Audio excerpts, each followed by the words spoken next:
Hello students, and welcome to another video in our Programming Fundamental course. This is part of a larger video series, learning how to code, learning how to program with C#. If you haven't watched the previous videos, I highly encourage you to do so, because there you will learn the foundations for what you will see today. It has been a while since I created the last video for you in this course, and the reason is simple. Let me show you. In the last few weeks in the course at the Debugging, we were busy with, let's see where it is, where do I find it? Here, we have been busy exercising. We focused on practicing what we have learned so far. And if you follow this course not in the HTL, if you are not part of my class there, you should definitely do these exercises too if you are new to programming. In the HTL we had our first exam coming up, and here you see some of the examples. We built the Battle of Heroes. You see the specification in German and English here. Take the time to do this exercise. We have built a geocaching exercise, again a specification in English and German. You always have some sample implementations. If you can't find a way, you can repeat it there.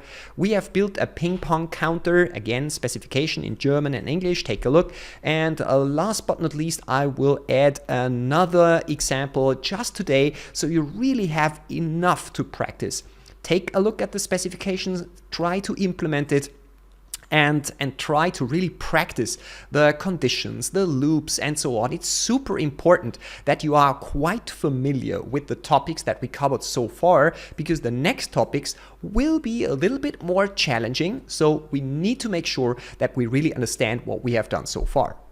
Today, I'm not going to talk about exercising, but I will give you a tool that is super useful when it comes to programming. And of course, you can use this tool if you work on the exercises. It doesn't matter if you are in my course or follow this video series outside of my course. When you do the exercises that I was just mentioning before, debugging will be super useful for you. Believe me, trust me, and I will show you in the next few minutes what I mean with that. So maybe you have heard about that before. Why is it called a bug? I mean, we all know what a bug is, right? And believe it or not, the first bug that ever happened in the history of computers was a real bug. Here you see it. This bug was in a relay of an early computer. Computers were huge at that time, just like refrigerator size, something like this, size of a whole room. And here a malfunction was caused by a bug. And this is the reason why we call glitches in a computer bugs. And debugging means that we get a tool or we do a process in order to remove bugs. Well, today it does not mean taking a screwdriver, open the computer and look for real bugs, but today debugging means to look for glitches, for errors, for logical errors, for mistakes in our programs. What is a debugger? A debugger is a tool with which you can test your software and spot errors. It's super useful. It's, I would say, indispensable for practical software development. And what a debugger can do, it can stop your program at a specific location or under specific conditions. For instance, you would like to stop at a certain line in order to inspect the values of your variables. You can say stop at a line if a variable has a certain value, for instance. You can stop your program in case of an exception, of some critical mistake, so you can take a look at the variable and understand why the exception happened. These are things that a debugger can do, and you will see how it does it in a few moments. When a program crashes because you, for instance, did a division by 0 or something like this, which leads to obviously a crash of the program, the debugger can stop the application there and can show you where did it happen and what was the cause of the mistake. You can fix your code, test it again in the debugger, and then you will see whether you really removed the bug. Debuggers can also execute the program step by step. So you can not only stop at a certain line, but you can walk through your code line by line. Instead of running everything, You can say, do the first line, do the second line, do the third line, and so on, and so on. And that's super useful to find logic errors. Maybe you have a mistake somewhere in your loop, exit conditions or something like this.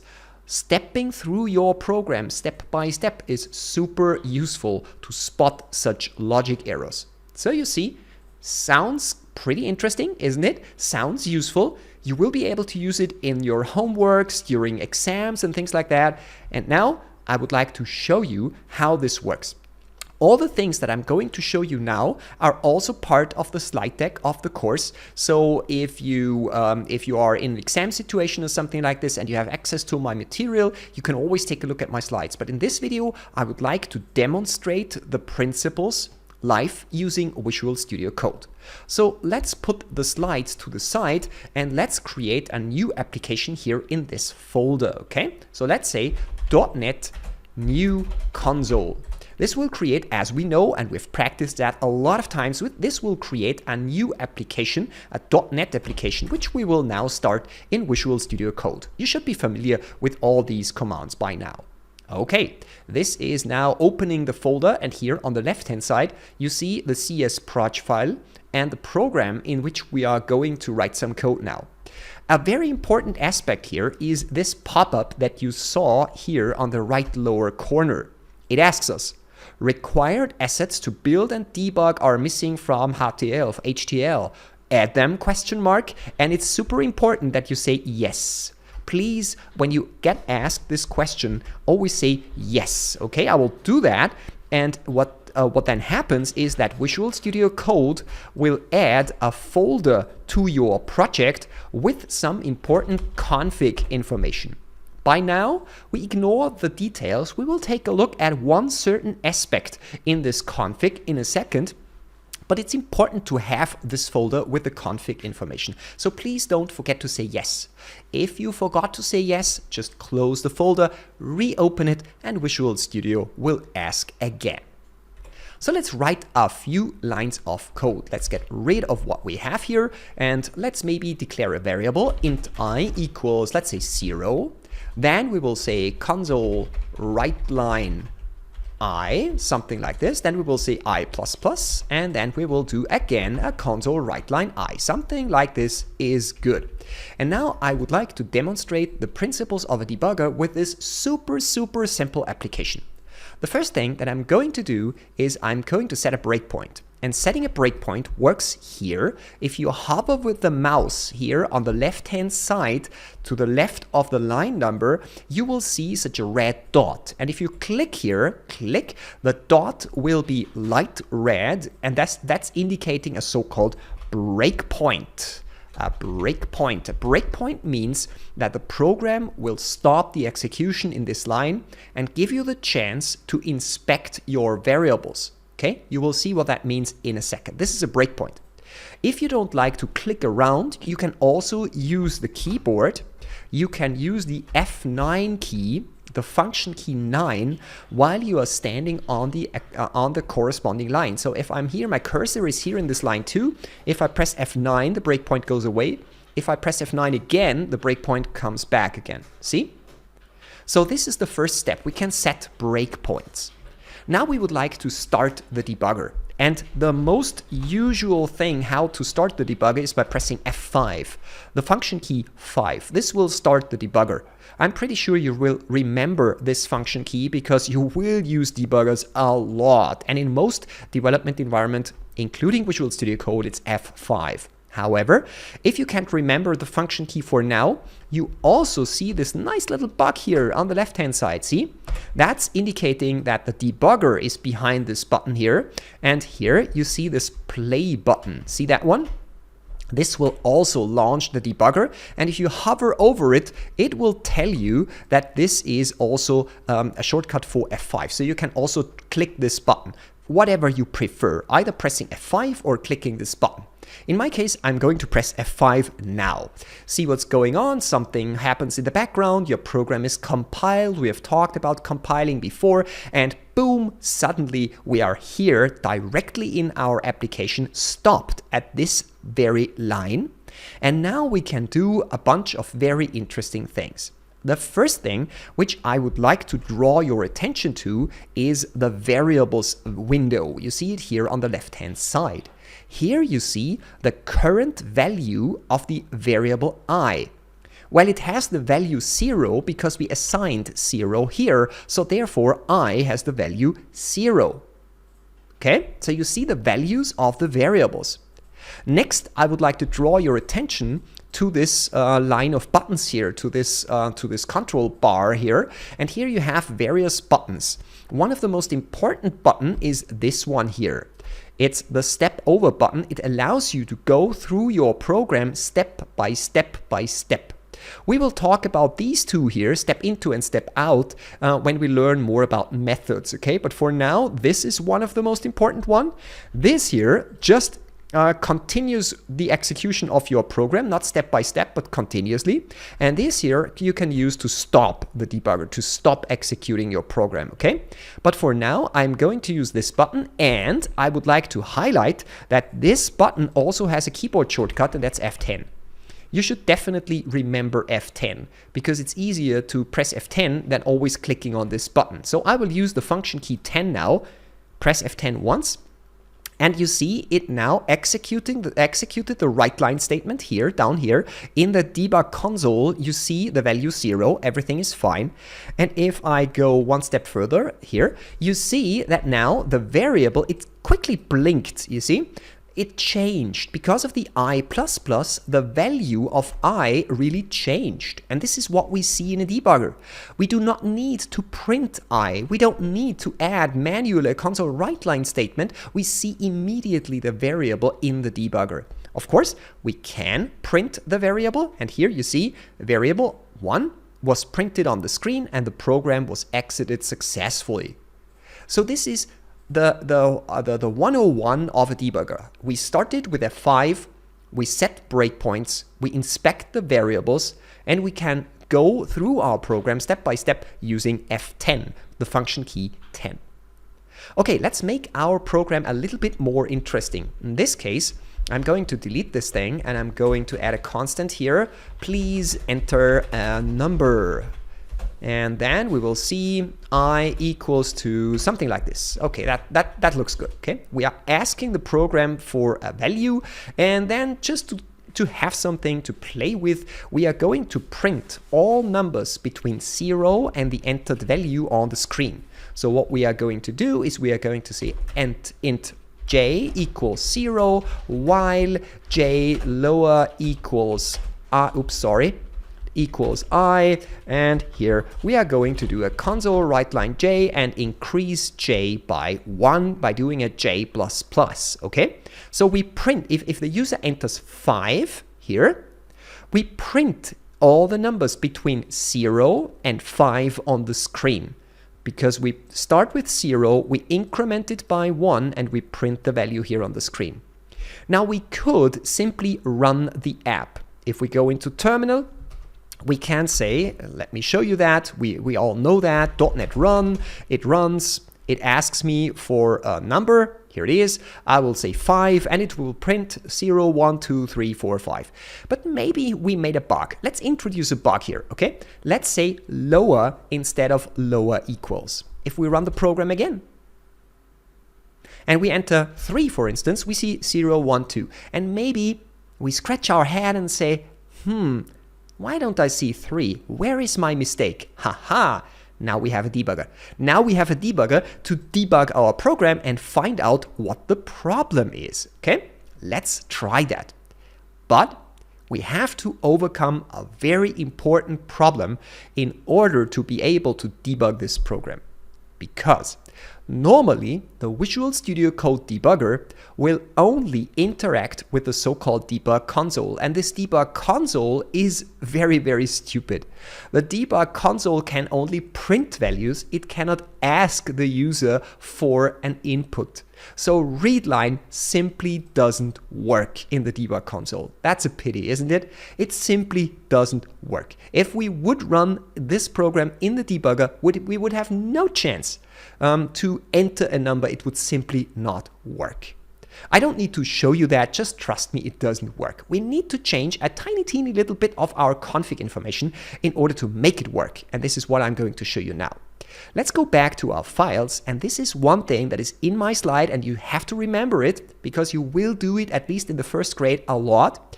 You go into .VSCode, and here you find a file which is called launch.json. You see that one? And here it are the configuration data for the debugger. So click on it.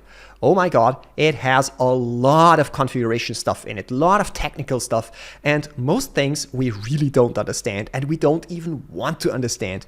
The only thing that is relevant for us now is that one here. It says console.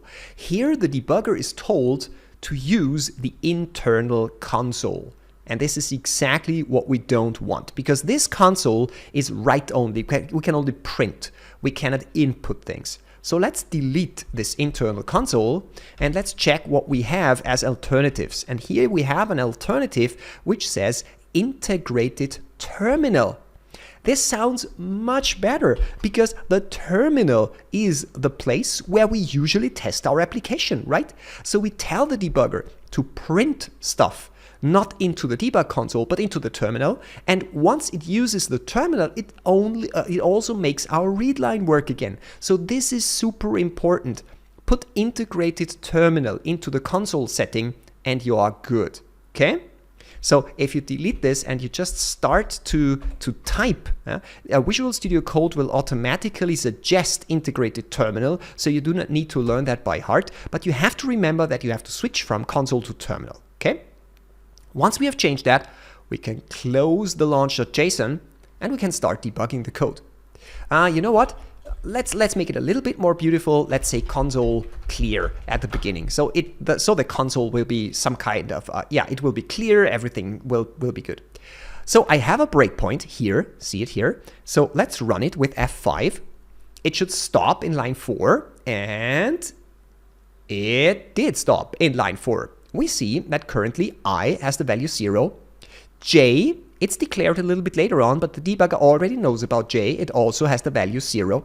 So if I press F10, I don't see the output here. Yes, of course, because I need to look into the terminal. You see it? Here, I see now the output. And this is what we typically do when we say .NET Run, right? We interact with the terminal. So this is fine now. And if I execute the next line with, remember, F10, see, the debugger is now inactive because we have to enter a number down here. Let's say 3 and press enter. And you see, we are back in the debugger. And suddenly we see that I has the value 3. It's highlighted because the debugger tells us, hey, Rainer, the value of I changed with the last statement that you just executed. Very useful. So we see what happened from line to line. And now we can step through the program using the F10 function key. First, we initialize J by 0. So yeah, nothing changed here. Then we say J is lower than I. Well, if we take a look, 0 is lower than 3, that's obviously true. But I can show you something which is also very useful. If we don't ever want to look here, always look here on the left-hand side and on the right-hand side, we can also just hover over a variable. See, if I place the mouse cursor over a variable, it shows me the variable value. That is somewhat useful if I don't want to wander with my eyes across the screen. I just want to see the value of the variable directly here on the screen in my code. I just have to hover over the variable name. That is useful, but I have even more for you. I can mark this expression, for instance, and right-click on it, and then I can use this button here. See? Add to watch. Just believe me, just trust me, try it. Add to watch. Oh, what happened? You see, here on the left-hand side, we suddenly see a so-called watch expression. I'm watching this expression. And now I don't need to manually think about whether 0 is lower 3, but the debugger will tell me immediately that, yes, it's true. J, which currently has the value 0, is lower than I, which currently has the value 3. That is true. So we can easily check whether the while loop is performing correctly. So we can press F10. We are going into the while loop. It prints a 0, and J is incremented. And you see, it's now highlighted because J was changed and it's still true. So it will run through the loop again. It will print 1 and it will print 2. But now comes the interesting thing. Watch what's going to happen now. Boom! See? J has changed to 3. And also the watch expression is highlighted because J is no longer lower than I. So that will mean that our loop is going to stop now. And that's the reason why 3 is never printed on the screen. So we have found our bug, hooray! And our debugger helped us a lot in that regards. So we can press F10, while we'll exit and our program will stop and we see what's there so we can quickly fix it. I showed you that before, I spoiled it a little bit, so I think you get the idea what the bug was that we introduced here.